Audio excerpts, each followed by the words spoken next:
Comprendre à travers ce thème, c'est l'urgence, mais aussi la nécessité de réfléchir des politiques globales, inclusives, qui prennent en compte les inégalités hommes-femmes, mais aussi qui prennent en compte les inégalités territoriales, en pensant que le problème du travail est lié au problème de la migration, mais qui est aussi lié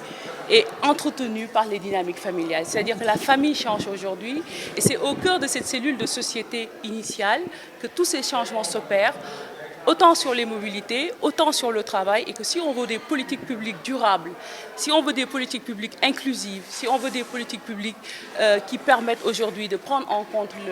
le changement de l'Afrique, mais aussi ses transformations, il faut réfléchir toutes ces sphères en symbiose, en synergie, de manière à considérer ces interrelations. Dans 3 jours, donc, nous allons être mobilisés à travers des expertises très différenciées, avec des sociologues, des démographes, des juristes, des politistes, des économistes, des collègues des sciences de l'information et de la communication, j'en passe, pour essayer de réfléchir toujours encore de manière transversale à ces changements sur la problématique de la famille, mais aussi sur la migration, le travail, de manière à pouvoir formuler des recommandations fortes pour accompagner non seulement ces transformations sur le plan scientifique, mais aussi pour accompagner les décideurs politiques de manière à mettre toute cette logistique, mais aussi toutes ces ressources intellectuelles au service des politiques pour qu'ils puissent réfléchir des politiques globales, inclusives et durables.